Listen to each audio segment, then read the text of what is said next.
1절에서 11절 되겠습니다.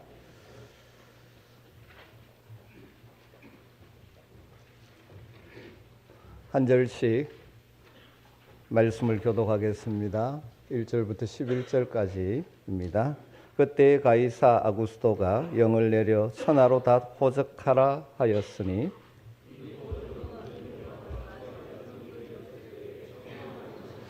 모든 사람이 호적하러 각 고향으로 돌아가매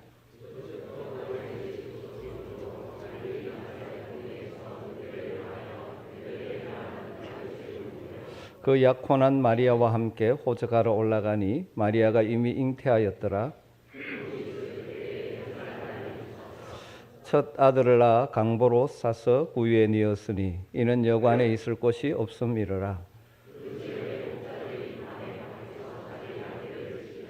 주의 사자가 곁에 서고 주의 영광이 그들을 두루 비추매 크게 무서워하는지라.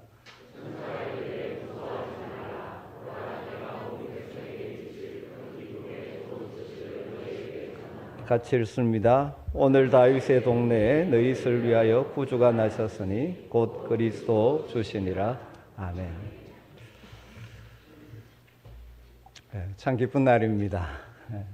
지난 주일 일부 예배 때는 호산나 찬양대가 칸타타를 하면서 이거 목도리하고 막 이런 제 연배 집사님 한 분이 내려오시면서 목사님 이 나이에 제가 이러고 있습니다.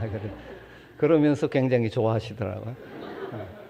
오늘 우리 할렐루야 찬양대는 전부 이 빨갛게 산타 비슷하게 모자까지 쓰고 좀 어색하지만 그래도 이 즐거움이죠. 여러분 찬양대 하면 이렇게 할 수 있습니다. 혼자 하려면 이렇게 못 하잖아요. 예수님께서 탄생하신 곳이 베들레헴이죠. 베들레헴은 유다 산지에 있는 아주 작은 마을입니다. 해발 한 700m 정도 높이에 위치해 있고 예수님 탄생 당시에는 무화과 나무와 올리브 나무와 포도원이 산깃달을 뒤덮고 있는 작은 아름다운 마을이었다고 합니다. 베들레헴은 일찍이 미가 선지자가 기원전 700여 년경에 메시아의 탄생지로 예언했던 곳입니다. 미가서 5장 2절에 베들레헴 에브라다야 너는 유다 족속 중에 작을지라도 이스라엘을 다스리는 자가 내게서 내게로 나올 것이라.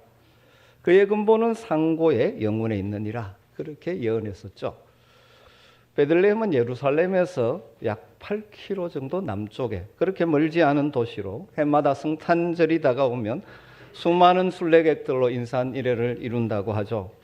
어떤 사람들은 천사들이 목자에게 나타난 것을 기념하는 목자들의 들판 교회에서 성탄 전야 행사를 시작하기도 합니다. 또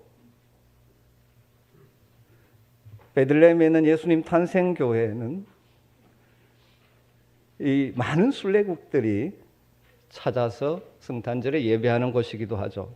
요즘은 이 전쟁 때문에 그러한 일들이 많이 없지만 예루살렘에 있는 예수님의 탄생교회는 소위 성지에 있는 교회 중 가장 오래된 교회 중에 하나입니다. 본래 콘스탄틴 대제의 어머니인 헬레나가 333년에 기념교회를 지었죠. 후에 화재로 소실된 후에 531년에 유스티아누스 대제가 지금에 있는 건물을 완공했다고 합니다. 그런데 이 교회당은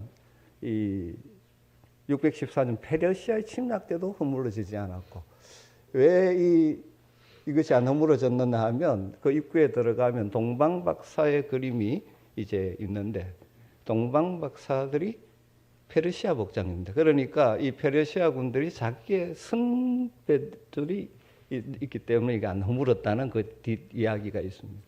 그리고 심지어 무슬림이 통치 시대에도 파괴되지 않고 지금까지 남아 있습니다. 예수님의 탄생교회의 특징 중에 하나가 겸손의 문이라는 것이 있습니다. 사실 제가 사진을 준비 다 해놓고는 어제 깜빡하고 지금 영상실에 안 보낸 것 같습니다. 지금 생각하니까. 그러니까 안 나와서 제가 한참 이상하게 생각해요. 이건 전부 저의 실수입니다. 이 작은 문인데 원래는 큰 문이었습니다. 들어가요. 그런데 십자군 때 이 말을 타고 지휘부 침략자들이 들어오는 것을 막기 위해서 아주 작은 겸손의 문, 허리를 숙여야 들어갈 수 있는 문을 만들어 놓았습니다. 그래서 이제 다들 겸손의 문이라고 부릅니다.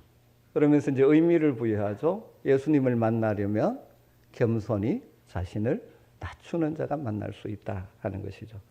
이 겸손의 문을 통과하며 안으로 들어가면 성 캐서린 교회가 자리 잡고 있습니다. 이 전 세계 과거에 중계되고 했던 성탄절 자정 행사가 이곳에서 이루어지죠. 그리고 교회 지하에 예수님이 탄생한 곳이라는 구유동굴이 있고 거기에 이제 다윗의 14 꼭지점이 있는 별이 있습니다. 여러분, 그 당시 이 이스라엘의 전형적인 지배구조, 보편적인 서민들이 사는 지배구조는 가축과 함께 생활한 구조였다고 합니다.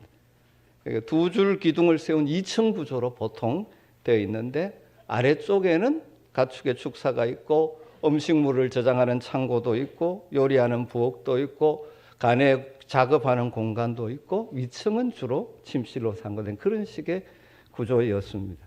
그렇게 보면 아기 예수님이 방을 구할 수가 없다 보니까 베들레헴 어느 집에 그 집 아니죠. 그런데 축사 1층에 거기에서 탄생한 것이라고 볼 수 있는 것이죠. 아기 예수님이 베들레헴에서 태어난 것은 성경의 예언이 성취된 것입니다. 그런데 그 성취의 과정은 어떻게 이루어졌습니까? 로마 황제 아구스토의 이 명령 때문에, 호적하라는 명령 때문에 이루어졌죠. 하나님이 일하시는 방법 중에 하나가 그런 것입니다. 어떻게 보면 그냥 세상에 그 식민지 아래 있는 백성들을 잘 다스리고 세금을 잘 굳으려고 한 정책인 호적하라는 이 정책의 과정을 통해서 하나님께서 일하시는 것이죠. 요셉과 마리아는 로마 정부의 명령을 따라 호적 등록을 위해서 나사렛에서 먼 길 예루살렘까지 간 것이죠. 아마 그들 생각에는 순조롭게 일을 마치고 돌아갈 것으로 생각했을지 모릅니다. 그러나 생각과 다르게 너무 많은 사람들이 이 작은 마을에 다윗의 동네이니까 모여들면서 지연되고 숙소도 잡을 수 없는 상황에 처한 것 같습니다. 그래서 어쩔 수 없는 상황에서 축사에서 아기 예수님이 탄생하신 것이죠. 이 마을의 이름이 베들레헴, 히브리어로 떡집이라는 뜻이죠. 우리 주님 나는 생명의 떡이라고 선포하셨는데 생명의 떡이신 예수님께서 떡집이라고 이름 붙여주신 베들레헴에서 탄생하신 것입니다. 그렇다면 유대인들이 오랫동안 기다렸던 메시아 구주 탄생에 대한 그 당시의 사람들의 반응은 어떠했습니까? 정확하게 두 가지 상반되는 반응이 나타나죠. 이것은 요한복음 1장에서 정언한 그대로입니다. 1장 11절 12절에 자기 땅에 오매 자기 백성이 영접하지 아니하였으나 영접하는 자 곧 그 이름을 믿는 자들에게는 하나님의 자녀가 되는 권세를 주셨으니 사람의 반응은 두 가지입니다. 영접하는 사람, 영접하지 않는 사람. 이것은 오늘도 동일합니다. 베들레헴에서 아기 예수님이 탄생했을 때 영접하지 않았던 사람의 대표로 떠오르는 사람이 누구입니까? 이 소위 말하면 여관집 주인이지 않습니까? 아마 찾아갔겠죠. 그런 방이 없어 영접하지 못했습니다. 7절에 보면 처자들라 강보에 사서 구유에 누웠으니 이는 여관에 있을 곳이 없습니다. 만일 이 여관 주인이 자기 집의 문을 두드린 임산부가 구세주의 어머님을 알았더라면 어떻게 해서든 방을 내주지 않았을까요? 자기 안방이라도 내드렸을 것입니다. 그러나 불행하게도 그는 구세주를 알아볼 만한 영적 센스가 없었습니다. 여러분 센스 등 다 아시죠? 사람이 오면 감지되어서 자동으로 불을 켜지는 것. 그런데 센스가 고장나 버리면 전혀 기능하지 않습니다. 그 안에 있는 전구도 그대로 정상적이고 다 있다 할지라도 불이 켜지지 않죠. 뭐가 없으면 센스가 고장나 버립니다. 흔히 사람들에게는 5가지 감각, 오감이 있다고 이야기하죠. 뭐죠? 시각, 청각, 후각, 미각, 촉각. 5가지 감각을 가지고 대부분 살아갑니다. 그 가운데 어느 하나가 좀 잘못되어지면 여러 가지 이렇게 불편함을 겪게 마련이죠. 또 어떻게 보면 오감보다 더 중요한 것이 있다고 하죠. 육감이라고 표현합니다. 딱 이렇게 느끼는 것. 여러분, 그런데 그것보다 더 중요한 것이 영감입니다. 영적인 자각 능력. 사실 이 육체의 오감 중에 어느 하나가 제대로 기능하지 않으면 불편하기는 하지만 생명에는 지장이 없습니다. 그러나 영적인 감각이 없어지면, 영적인 감각은 우리의 영혼을 좌우하는 것입니다. 영적인 감각의 판단에 따라서 우리 인생의 영원한 운명이 결정되어지는 것이죠. 이런 영적 지각 능력이 없는 사람을 바울 사도는 육에 속한 사람이라 그렇게 표현합니다. 고린도전서 2장 14절에 육에 속한 사람은 하나님의 성령의 일을 받지 아니하나니 이는 그것들이 그에게는 어리석게 보이며 또 그는 그것들을 알 수 없나니 그런 일은 영적으로 분별되기 때문이라. 영적인 일을 전혀 분별하지 못하는 사람, 육에 속한 사람들. 우리 그리스도인들은 성령을 받은 자들이기 때문에 영적 감각이 살아난 자들이죠. 그렇지만 우리 가운데도 종종 이 영적인 감각이 민감하게 기능하지 못하는 사람들이 있습니다. 이런 사람들을 바울 사도는 육신에 속한 그리스도인이라고 표현합니다. 육에 속한 사람과 아주 비슷하지만 좀 다릅니다. 육신에 속한 그리스도인. 고린도전서 3장 1절에 그래서 이렇게 말합니다. 형제들아, 내가 신령한 자들을 대함과 같이, 영적인 자들을 대함과 같이 너희에게 말할 수 없어서 육신에 속한 자 곧 그리스도 안에서 어린아이를 대함과 같이 대한다. 그렇게 말합니다. 이런 사람들은 영적인 감각을 살려주신 성령님보다는 여전히 옛사람, 죄악된 본성을 따라 살던 그 방식에 더 지배를 받는 사람이죠. 그래서 영적인 감각이 둔하기 때문에 삶에서 주님을 주인으로 모시지 않고 살아가기 때문에 삶의 질서가 없고 욕심을 따라 방향성이 없는 삶을 살고 외형적으로는 믿지 않는 자들과 별반 차이 없이 사는 경우가 종종 생기는 것이죠. 사랑하는 성도 여러분, 영적인 분별력이 여러분 모두에게 살아있기를 주의 이름으로 축원합니다. 이 영적인 분별력이 없었던 여관 주인은 불행하게도 자기 집을 찾아온 구세주를 영접할 기회를 상실했던 것이죠. 사랑하는 성도 여러분, 2024년 성탄절을 보내면서 다시 한번 우리 모두의 영적인 센스를 점검해 보지 않으시겠습니까?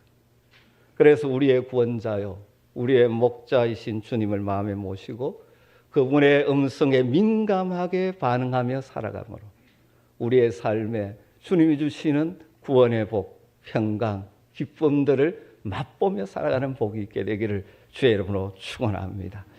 그 반대로 첫번 성탄절에 구세주를 영접한 대표적인 사람이 누구입니까? 오늘 본문에는 밤에 들판에서 양을 치던 목자들이었죠. 8절과 9절을 한번 볼까요? 8절 9절을 보면 그 지역의 목자들이 밤에 밖에서 자기 양떼를 지키더니 주의 사자가 곁에 서고 주의 영광이 그들을 두루 비추매 크게 무서워하는지라.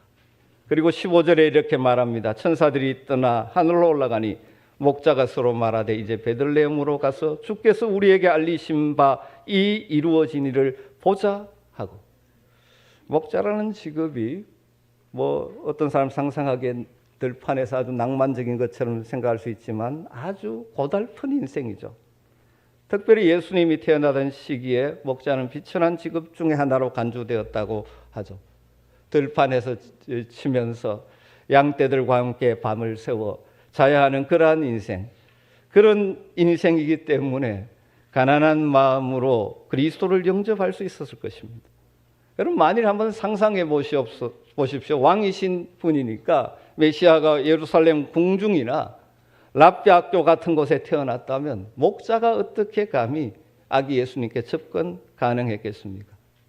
우리 주님 말씀하셨죠. 심령이 가난한 자가 복이 있나니 천국이 그들의 것이라고 말씀하셨습니다.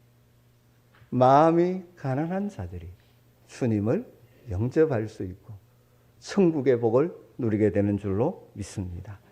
요즘은 잘하지 않지만 과거에 성탄절 행사를 하면 종종 공연했던 짧은 연극 가운데 하나가 빈방 있습니까? 라는 것이죠. 연극입니다.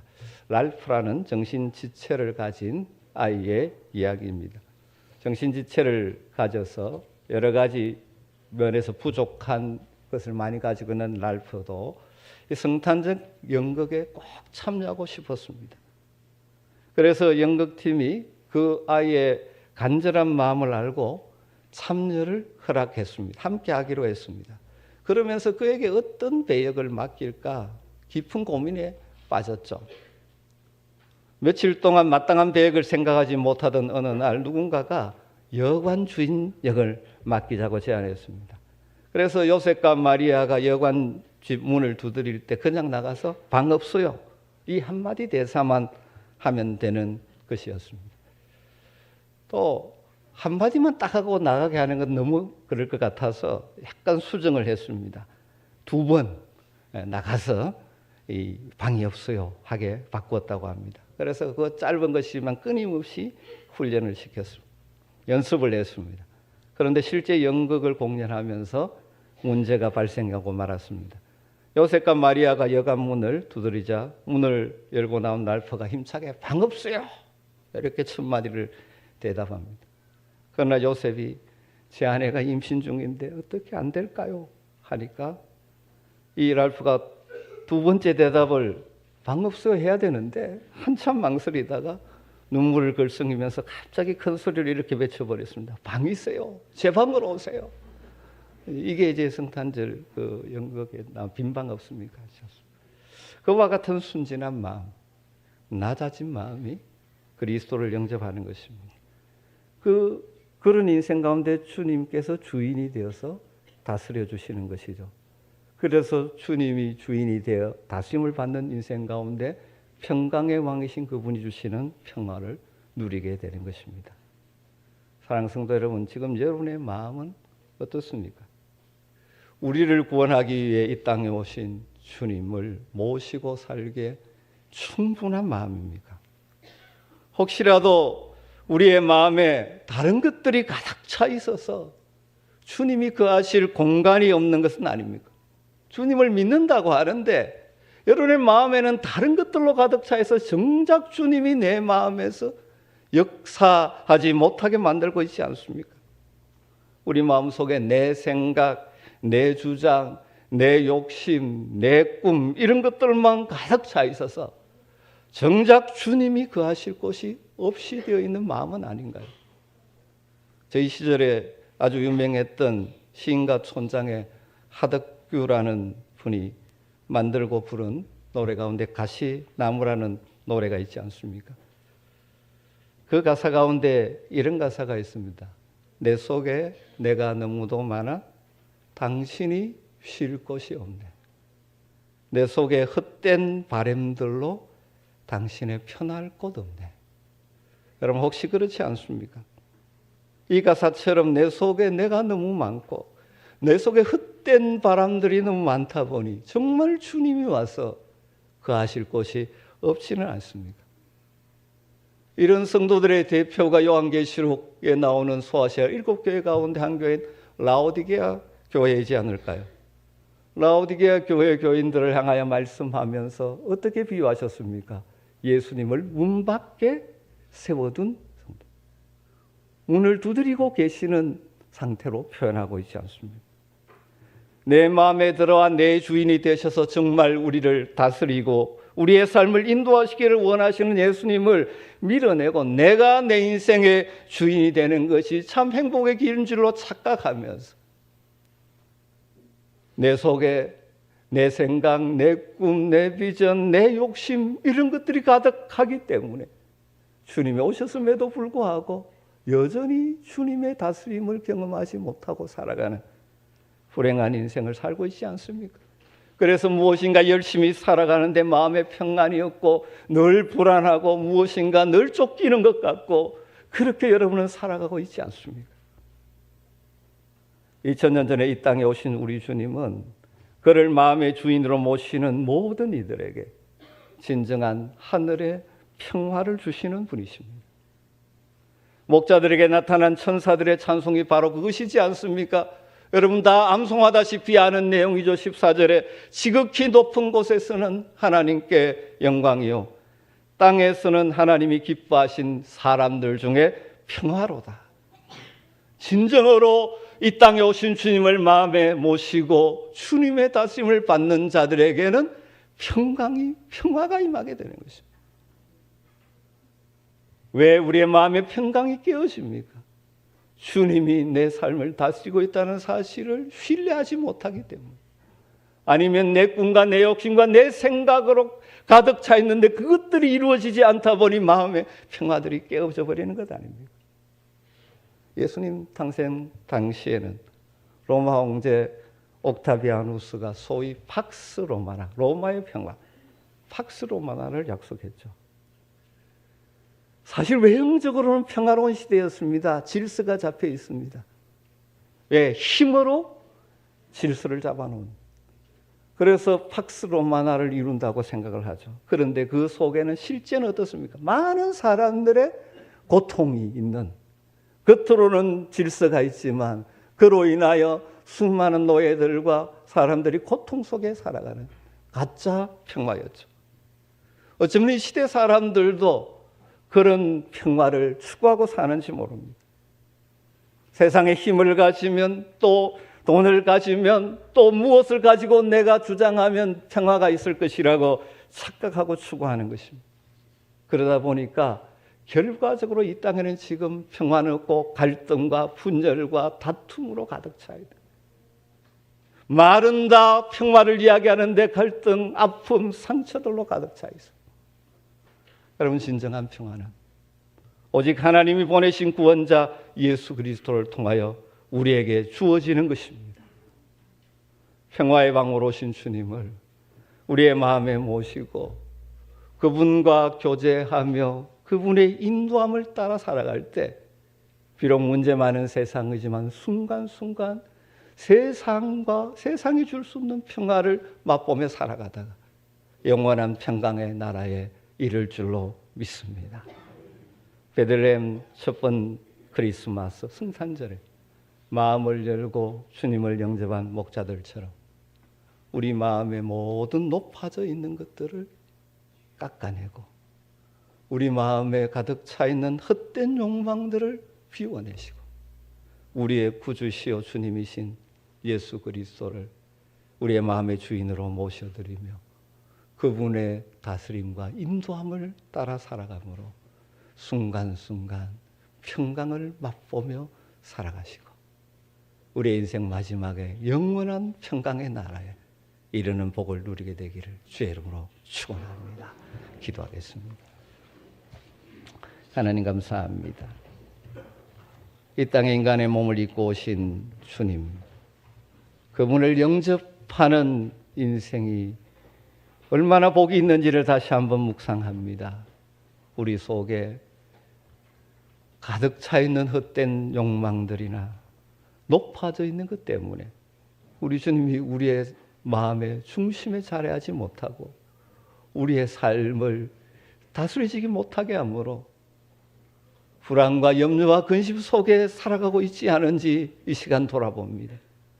이 성탄절에 다시 한번 우리를 위해 오신 주님을 우리의 마음의 중심의 주인으로 모시고 주님의 인도하심을 따라 살기로 결단하며 나아갈 때 우리 모든 성도들의 심령을 다스려 주시고 성도들의 가정 가운데 임재하시고 삶 가운데 동행하여 주시옵소서.